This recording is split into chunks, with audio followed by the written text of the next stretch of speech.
네, 시대인자학원에서 한영외고 통합과학을 가르치는 이준일 쌤이라고 합니다. 자, 오늘은 우리 한영외고 입학 일단 우리 합격을 축하드리고요. 한영외고 합격한 친구들 겨울방학을 어떻게 보내면 이제 학교 가서 3월에 중간고사, 기말고사 잘 볼 수 있을지 겨울방학 준비에 관해서 말씀을 드리도록 하겠습니다. 자, 우선 PT를 보시면서 하나씩 말씀을 드릴게요. 우선 여기는 표지고요. 표지고 겨울방학 이렇게 준비하자라는 제목으로 제가 준비를 해봤고요. 차근차근 설명을 해드리도록 하겠습니다. 자, 이제 첫 페이지가 뭐냐면 일단 교육과정 관련이에요. 교육과정. 지난달이었죠. 11월 달에 뉴스 통해서 우리 어머님들, 아버님들, 우리 학생들이 뭐 교육과정이 바뀌네 이런 얘기를 좀 들으셨을 거예요. 자, 그것 때문에 혹시 내가 고등학교 갈 때 뭔가 좀 바뀌는 게 있나? 뭔가 좀 변화가 있나? 이런 걱정, 궁금증이 있었을 것 같아서 제가 이제 그 부분을 설명을 해드리겠습니다. 지금 이제 우리 현 중3이죠? 우리 한영외고 들어가는 친구들은요, 2015 저기 보이시나요? 2015 교육과정에 맞추는 겁니다. 2015 됐죠? 그래서 지난달에 발표한 교육과정은요, 2022 교육과정이에요. 2022 교육과정이라는 얘기는 적용이 언제냐면 2025년, 25년에 고1 되는 친구들을 대상으로 하는 거기 때문에 뭐 뉴스에 나왔던 근래에 좀 나왔던 것들은요 그냥 편하게 좀 무시하시고 편하게 보시고 우리 친구들은 지난 교육과정 이제 2015 교육과정이 맞는 거기 때문에 요거를 참고하시면 좋을 것 같습니다. 되셨죠? 이렇게 보시고요. 우선 제가 강조드리고 싶은 거는요 첫 번째는요 보이시나요? 저기 필수수단위 보이시나요? 조금?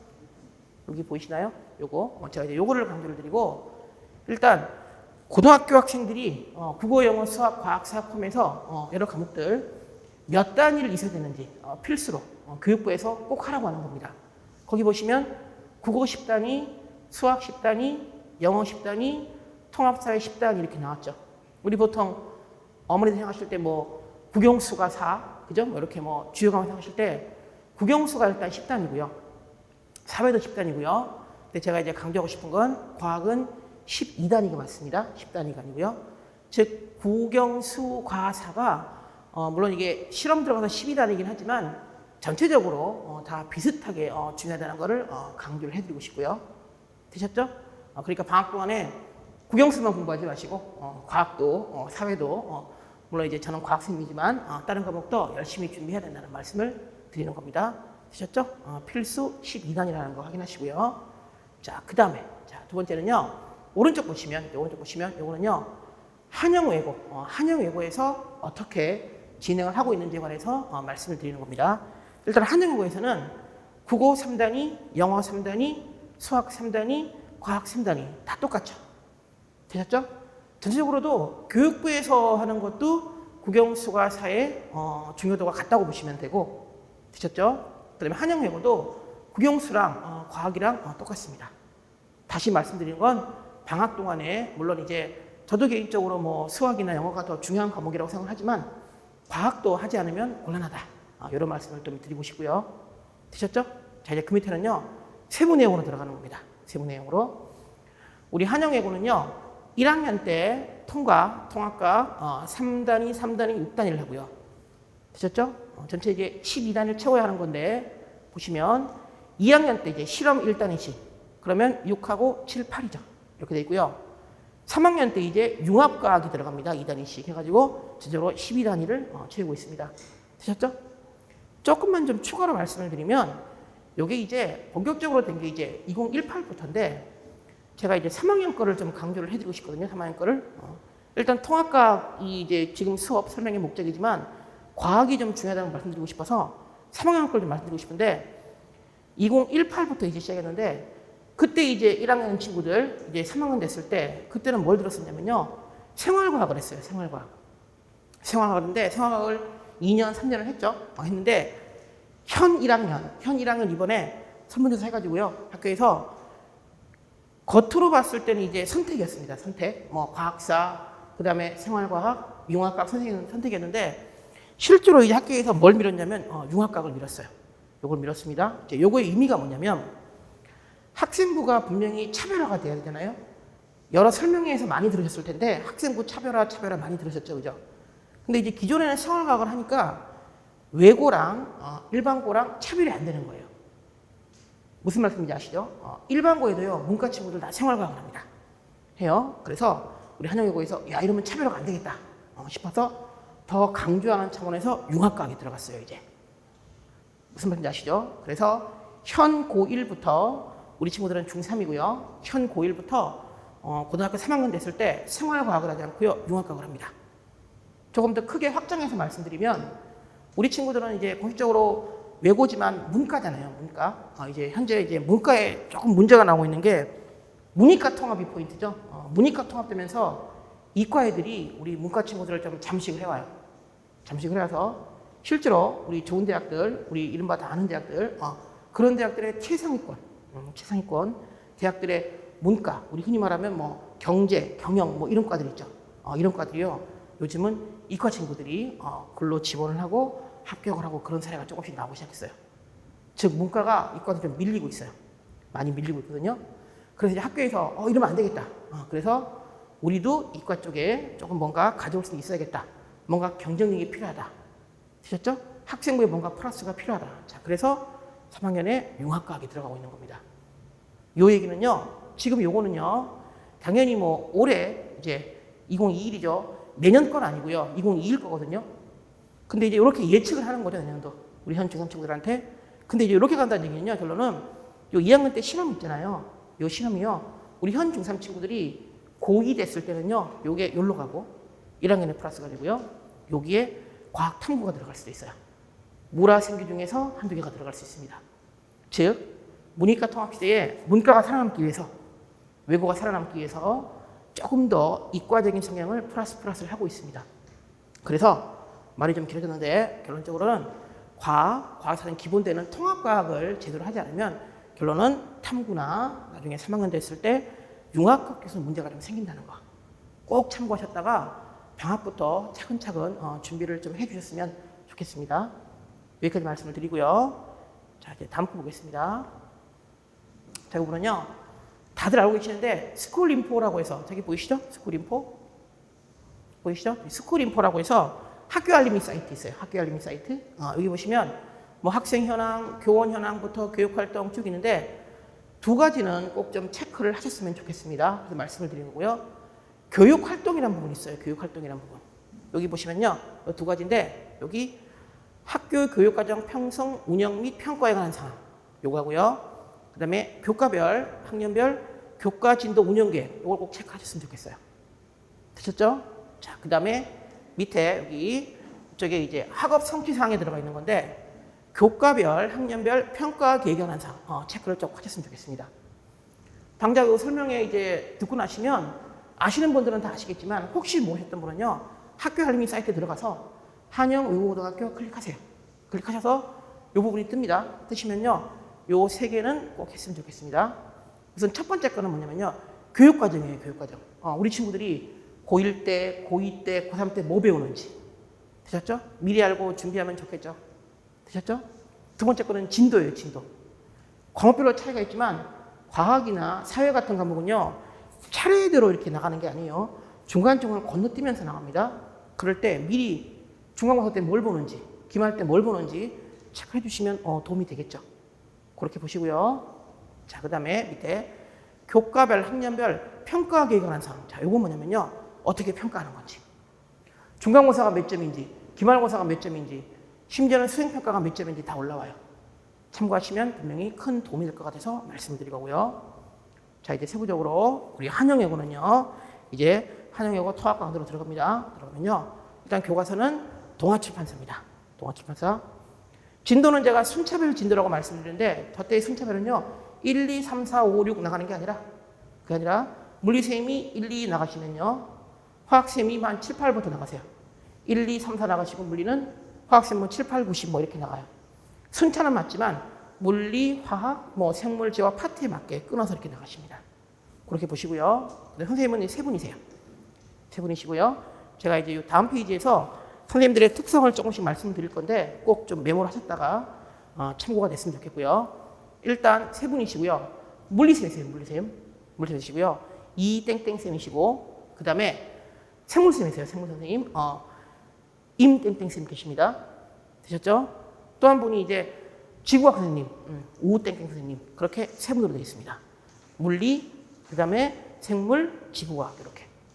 진도는 그럼 이제 화학이 없잖아요. 그죠? 화학은요, 물리쌤 1부 나가시고, 생물쌤 1부 나가세요. 되셨죠? 그렇게 나가고요. 그 다음에 밑에 거 이거 좀 잘 보셔야 됩니다. 어떻게 반영하는지.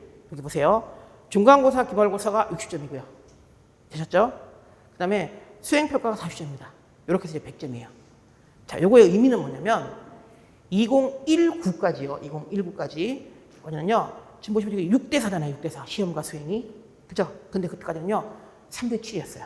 3대7. 무슨 말이냐면, 중간 15, 기말 15, 그 다음에 수행이 70이었어요. 2019까지는 3대7이었는데, 2020부터 거꾸로 6대4로 바뀌었어요. 이렇게. 요거에 이제 가장 강력한 이유는 코로나였죠. 코로나. 친구들이 학교를 못 감으로 해서 수행보다는 기존은 수행을 많이 강조했습니다. 사실. 이제 학교를 못 감으로 해서 이제 오히려 이제 시험을 더 강조하는, 정확한 수행으로 평가가 안 되겠죠. 학교 못 가니까. 그래서 작년 같은 경우에는 어떻게 했냐면요. 요게 26점이었고요. 중간이 기말이 34점이었어요. 60이긴 한데 이유는요. 이유는 중간 때 학교를 되게 늦게 갔어요. 그래서 중간고사를 아마 6월 이후에 제가 본 걸로 그렇게 기억하고 있는데 그래서 이제 기말을 더 강조했죠. 학교를 가야 시험을 보니까 이렇게 돼 있었고 그 다음에 이제 올해는 이렇게 된 거죠. 30, 30. 요건 당연히 올해 기준이겠죠. 내년 건 아직 정확히 알 수가 없으니까. 그래서 아마 올해도 갈 거라는 거예요. 이렇게. 그죠? 즉 수행보다는 시험이 훨씬 중요하다는 거. 한 번 더 강조를 해드립니다. 그 다음에 우리 어머니들 다 아시겠지만 수행 같은 경우는 기본 점수가 좀 있죠. 그리고 특히 한영 같은 경우는 선생님들이 수행을 그렇게 많이 강조하진 않으세요. 일단 내고 하기만 하고요. 그다음에 다른 친구들과 비슷한 수준에서 어느 정도 정리만 된다면 큰 문제 없게 문화의 점수 거의 받고 있고요.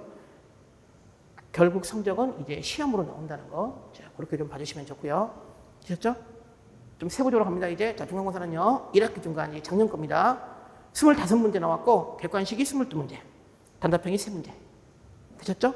단답형 3문제가 9점이었고요. 객관식이 91점이었어요. 즉 객관식이 더 중요하다. 서술형 나온 적도 있고 안 나온 적도 있는데 한영의 전통적인 특징이 서술형은 그렇게 강조하지 않습니다. 한영은 객관식에서 아리까리하게 문제를 내요. 이걸로 이제 변별력을 만듭니다. 그 다음에 이거 3점짜리 3개였는데 누구나 공부하면 맞출 수 있게 거의 모든 친구들이 다 맞았어요. 즉 객관식이 중요하다는 거. 기말은 완벽하게 객관식만 나왔죠. 이렇게 나왔고요. 수행은 이제 탐구 및 실험 30점, 조사 및 토론 20점 했는데 40점이었고요. 작년 제가 1학기 때 수행을 말씀드리면 자, 필요하신 분은 메모를 하세요. 분광기 광탈하는 거 있어요. 분광기. 가장 간단한 분광기가 프리즘 같은 건데 분광기 관찰하는 스펙트럼 분석하고 있습니다. 스펙트럼 분석. 그거 하나 나왔고요. 되셨죠? 또 하나는요. 우주론에 관해서 역할극. 과학사 역할극. 그렇게 2개였습니다. 필요하신 메모하시고 역할극, 우주론. 그죠? 빅뱅 우주론 이런 거 들어보셨죠? 그죠? 그런 거. 또 하나가 분광기, 스펙트럼 이런 거 하는 거. 그거 2개로 작년 1학기는 마무리가 됐고요. 되셨죠? 계속합니다. 자, 다음 PT 가겠습니다. 자, 이거는요. 아까 했던 것들을 이제 조금 더 구체적으로 제가 해놓은 겁니다. 자, 이게 지금 얼마나 잘 보이실지 모르겠는데 요 내용은 제가 학교 알림이에서 그대로 따온 겁니다. 학교 알림이를 보시면 이렇게 다 나온다는 얘기예요. 되셨죠? 말씀드린 것처럼 중간 30, 기말 30, 수행 40. 수행평가 2번. 자, 2번 말씀드렸고요.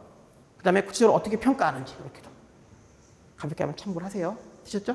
이렇게 보시고 자, 이제 다음 페이지입니다. 여기 이제 선생별로 분석입니다. 선생별 분석이고요.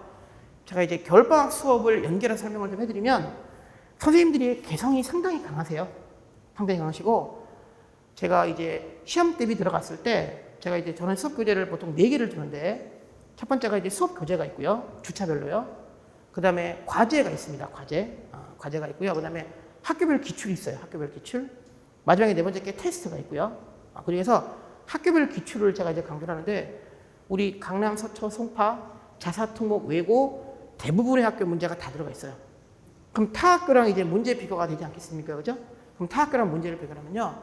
확실히 대치동에 또는 우리 대한민국에서 어느 학교랑 비교를 해도요.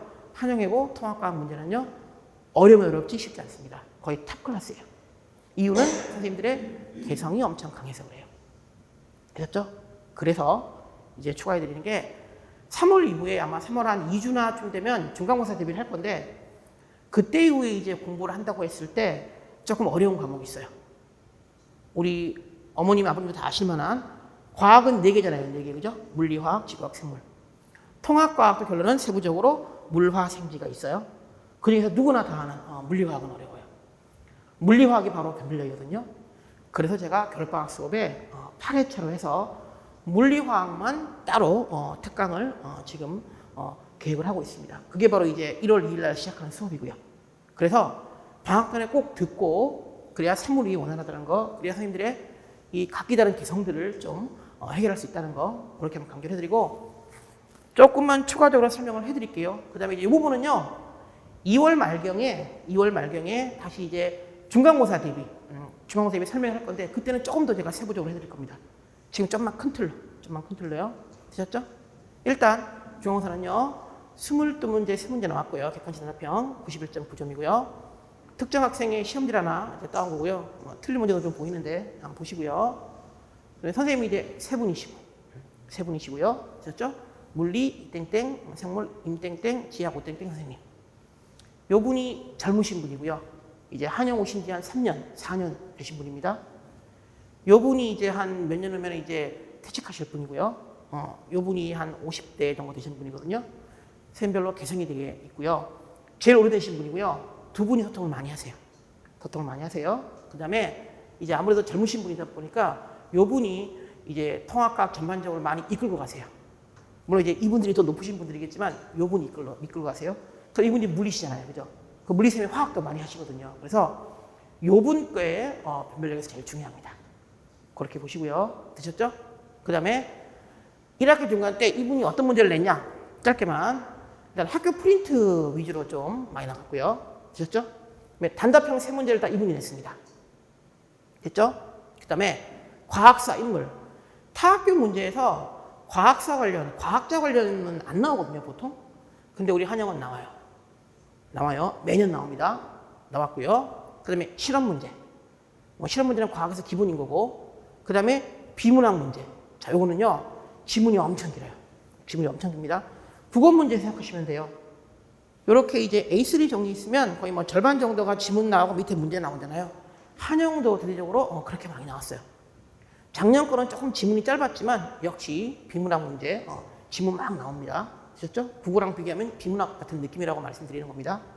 그 다음에 프린트 되게 세부적으로 봐야 돼요. 그렇게 보시고요. 그 다음에 이제 생물 임땡땡 선생님은요 PPT가 있고요.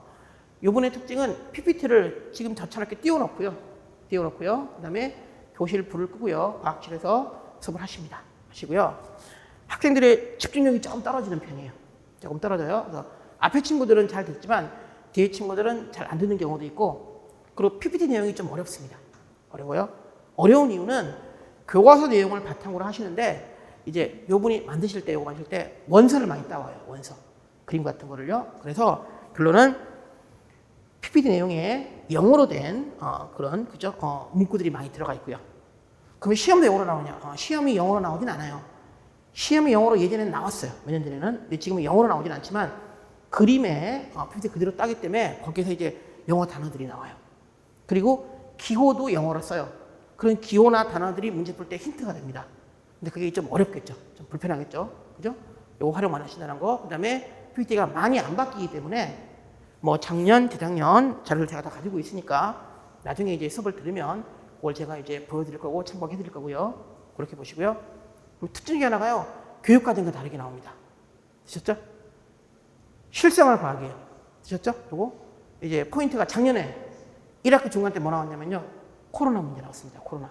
우리 친구들 엄청 많이 들었어요. 작년 1학기 중간 때 코로나 관련 문제가 나왔어요. 코로나의 과학적 원리가 나왔어요. 유전 정보의 흐름에서 중심설이라고 하는 건데 그 흐름이 나왔어요. 어떻게 DNA를 복제하고 이런 걸 나왔습니다. 무슨 말인지 아시죠? 친구들 많이 틀렸고요. 이런 개성이 있고요. 그 다음에 문제집이 있는 문제는 볼 수 없습니다. 창의적인 문제고요. 그 다음에 본인이 내셨던 작년 기출 문제에 약간 변형을 하십니다. 말씀드린 것처럼 그림이 원서 그림, 영어 단어 같은 게 써져 있어요. 조금 힘들어요. 되셨죠? 거기 좀 보시고, 요분도 이제 화학을 일부 가르치시고요. 요분이 물리화학, 요분이 생물화학 이렇게 되셨죠? 그다음에 이제 지구학 선생님은요, 요분은 좀 편합니다. 우리 친구들 봤을 때는요, 교과서에 철저하게 맞추시고요. 일부 PPT가 들어갔는데 모의고사 문제를 많이 활용하세요. 모의고사 문제. 이제 어머님들이 느끼실 때, 아버님들이 느끼실 때, 모의고사 문제면 엄청 어려운 거 아니야 이러실 있잖아요, 그죠? 근데 이건 어려운 게 아니고요. 모의고사 문제는 기본적으로 되게 안정된 문제예요. 공부 열심히 하면 맞출 수 있어요. 물론 공부 안 하면 틀리겠죠. 공부 열심히 했으면 안정적인 문제이기 때문에 오류 같은 게 없는 문제입니다. 그래서 맞출 수 있고요. 그 다음에 이제 저의 교재에서 수업 교재의 기본이 맨 뒤에 있는 문제들이 전부 다 모의고사 문제입니다. 그래서 교재랑 비슷한 문제가 꽤 많이 출제가 되고요. 그래서 좀 원활하다는 거 그렇게 말씀을 드리고, 전체로 봤을 때 이제 어느 새끼리 어렵냐? 요번 거. 요번 거요. 제일 어렵고요. 그 다음에 요번 거는 살짝 말장난이나 개성 좀 특이한 게 있다는 거. 요번 거는 할만하다. 그렇게. 되셨죠? 그렇게 보시면 될 것 같고요. 되셨죠? 자, 다음 PT 가겠습니다. 자, PT는요, 제가 이제 시험 대비를 어떻게 진행하냐는 게 포인트고요. 저는 말씀드린 것처럼 교재는요, 방학 동안에는 수업 교재, 그 다음에 과제 교재, 그 다음에 테스트가 있습니다. 방학 동안에는. 근데 이제 시험 대비 들어가면 수업 교재, 과제 교재, 그 다음에 학교별 기출, 그 다음에 테스트가 있고요. 그렇게 주차별로 쭉 진행이 되고요. 방학 때는 8주를 진행해서 물리학 코어 특강이라고 해서 물리학의 핵심만 뽑아가지고 통과 전체에서 그렇게 진행을 하고, 3월 이후에는 그죠? 학교 시험 범위에 맞게 그렇게 진행을 합니다. 보통 이제 시험 대비 들어가면 뭐 짧으면 6주, 길면 8주 정도. 저는 7주를 제일 좋아하는데 범위에 따라서 6주가 될 수도 있고 8주가 될 수도 있고요. 가능하면 한 4주, 5주에 끝내려고 하고요. 뒤에 한 번 더 들으려고 하는데 그거는 시험 범위에 따라 정확히 말씀드리기 좀 힘들고요. 방학 동안에는 물리에 관한 기본들을 제가 다 체크할 거예요. 다 체크. 그래서 3월 이후에 실제로 학교에서 들었을 때 갑자기 진도를 확 나갔을 때 우리 친구들이 중학교 때 특히 이제 과학 공부 안 하는 친구들이 있거든요. 과학이 필요 없었던 학교도 있고, 또 우리 외고, 문과 이쪽 강조하다 보니 과학은 뭐 그냥 하는 친구들 있어요. 그런 친구들 만약에 3월 이후에 수업 딱 들으면 바로 정신이 하나도 없는 거죠. 그래서 그런 것들을 방학에서 잡아줄 테니까 방학 때 물리화학 특강을 꼭 들었으면 좋겠고요. 그렇게 되고, 그 다음에 시험 때 말씀드린 것처럼 한 6주에서 8주 가고요. 되셨죠? 그 다음에 마지막에 이제 직전 보강을 해서 전년도 시험지, 최근 모의고사나, 그러면 제가 이제 가로놓기나 뭐 OX, 뭐 단답형 이런 것도 만듭니다. 나중에 이제 교재를 주차별로 받을 건데 받아보시면 알겠지만 주차당 되게 많아요. 되게 많거든요. 요것만 잘 따라오면 충분히 아무 문제 없다고 그렇게 좀 자신 있게 말씀을 좀 드리고요. 되셨죠? 자, 이제 다음은요. 방학 동안에 할 8회차, 8주죠, 8주? 8회차에 관한 간단한 내용입니다. 자, 제목을 코어 특강이라는 명칭을 붙여봤고, 이건 이제 단원 제목이기 때문에 여기 세부 단원이고요. 너무 예민하실 필요는 없고, 짧게 말씀드리면 여기 이제 화학이죠, 화학. 1, 2 화학이고요. 3, 4가 물리입니다. 그 다음에 5, 6도 화학이고요. 7, 8이 물리입니다. 물리화학만 넣은 거예요. 되셨죠? 요거는 이제 1학기 아마 기말 때 볼 것 같고요. 요거는 2학기 중간 때 봅니다. 작년 기준했을 때. 요거 2학기 중간 때 보고요. 요거 2학기 기말 때 봐요. 되셨죠? 전체적으로 이렇게 되어 있고요. 물리화학에서 어려운 파트만 빼놓았다는 거 한번 보시고요. 되셨죠? 자, 이제 마지막으로 이제 정리를 해드리겠습니다. 일단 수업은요, 8회차로 겨울방학 때 시작이 되고, 그 다음에 개강은 1월 2일 일요일 날 오후 2시에 개강을 합니다. 그 다음에 제가 꼭 드리고 싶은 말씀이 이제 마무리 정리인데, 방학 때 당연히 국어 영어 수학 해야죠. 제2외국어도 해야 돼요. 우리 외국어의 특성상. 자, 근데 방학 때 만약에 과학 공부 안 했다. 3월달 입원했다. 만약에 본인이 그 전에 과거를 준비했거나 영재고를 준비했거나 또는 과학 연습이 있어서 미리 좀 한 친구들은 상관이 없는데, 전혀 중학교 때 과학 내신도 안 좋았고 관심도 없었고 공부도 안 했고 적당히나 외고 갈 건데 그랬다면 방학 때 꼭 들으셔야 돼요. 방학 때 안 들으면요, 3월, 4월에 가서요, 갑자기 뻥 나오면 정신 하나도 없어요. 3월에 딱 들어가면 선생님이 첫 번째 하시는 말씀이 빅뱅 오조로 이러세요. 빅뱅 오조로? 빅뱅이 뭐지? 바로 막 정신이 없거든요. 그래서 방학 때 꼭 들어서 우리가 친구들이 학교 갔을 때 별 무리 없게 자, 진행했으면 좋겠습니다. 되셨죠? 자, 이제 여기까지 말씀을 드리고 이제 마무리 짓겠습니다. 저는 시대인재에서 한영외고 통합학을 가르치는 이준일 쌤입니다. 감사합니다.